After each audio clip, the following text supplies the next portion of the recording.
Another question is, when are those fees paid? Is the association paying those legal fees all along, even though they may not be collected for 5, 10, 15, 20 years? Is the association going into debt for those legal fees, banking on the future? I don't know the answers to those questions, and I don't see it anywhere, so I'd like to hear something come back. On most of the situations, it's they get on payment terms. So most people come to the table with the small claims court we've been doing, which costs us the minimal fees. We did 22 of them. It was 22. At what point is that? That's after the third level, and they actually have level fines against them. So they've got it's about 4 months out at least. Some people like to consider years out.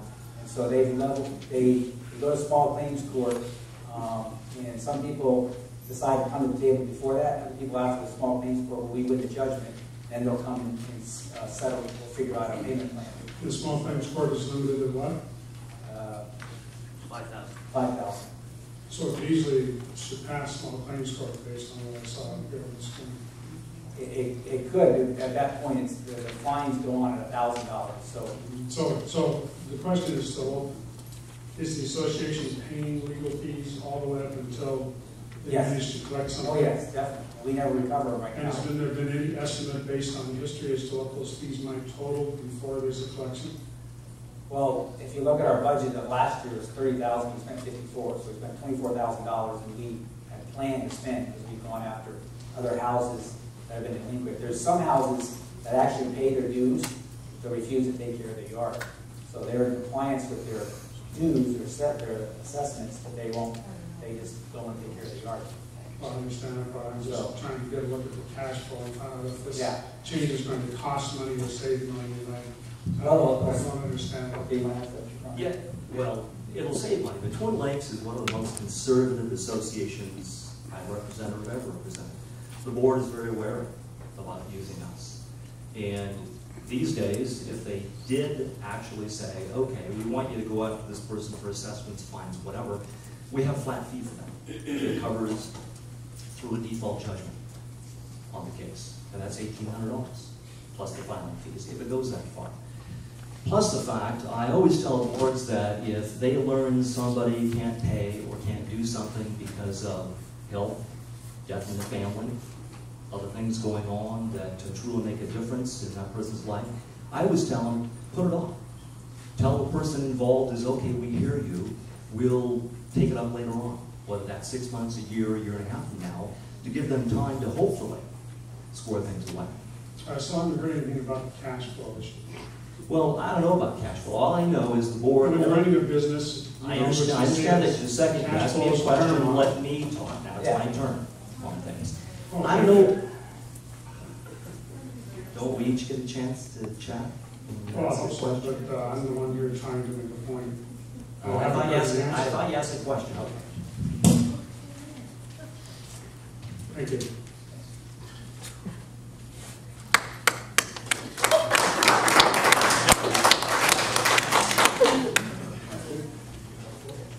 Maybe I don't need to go to...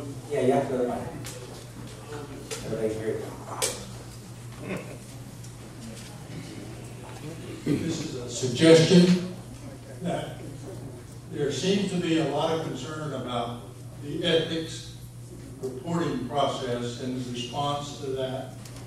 Perhaps the board could put a survey out to all the residents asking their attitude about various questions concerning the ethics process in order to give you a feel for what the entire community feelings are in regards to the ethics process.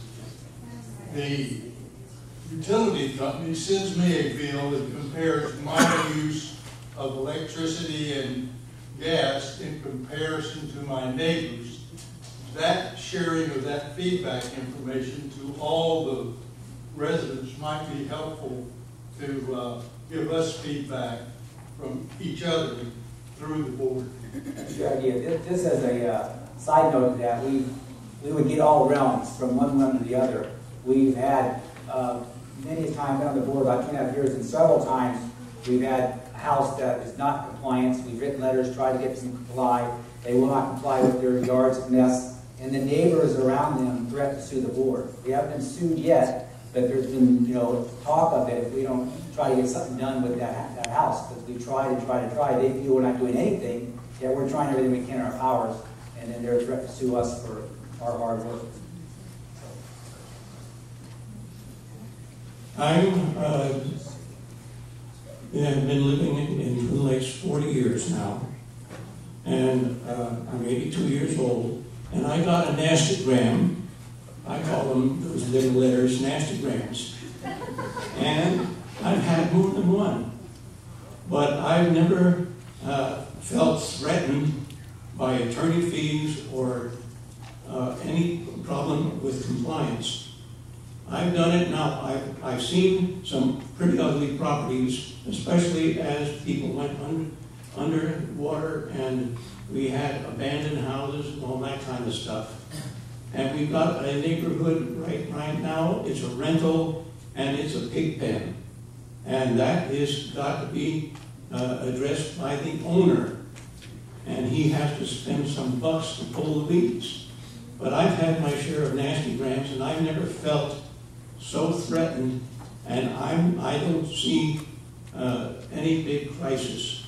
And I just want to say, I've had talked to the board before, and I've gone down into the office, and I was treated with courtesy, and I was treated with a reasonable discussion.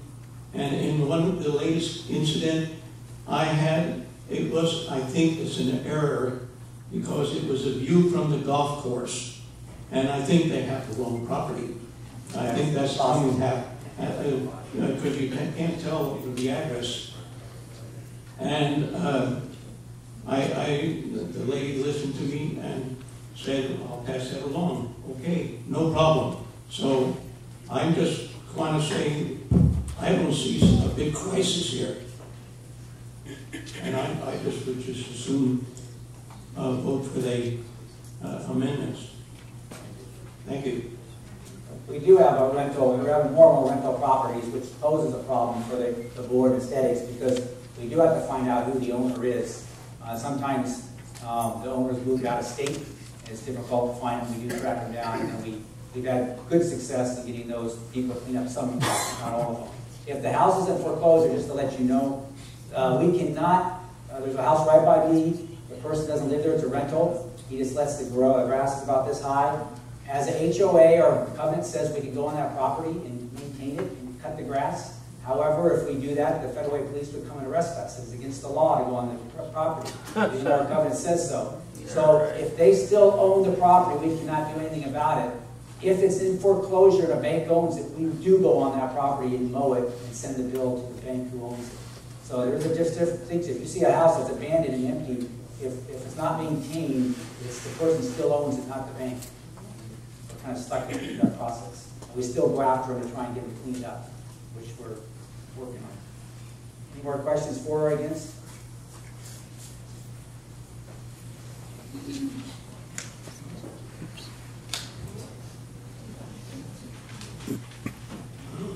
My name is Arthur Hopkins.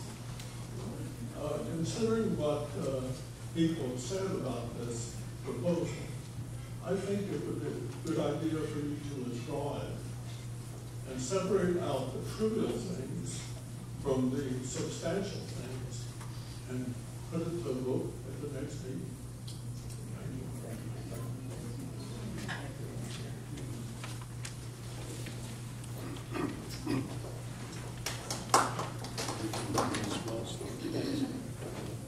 My name is John Lees. I've lived here since '92. I rise to speak because of an issue of transparency. The documents were sent out of the bylaws with new language, and you had no ability, unless you did it yourself, to actually compare it with the old language. One question I might have is, does Robert's Rules of Order address appropriate formatting of bylaws, amendments, and so on?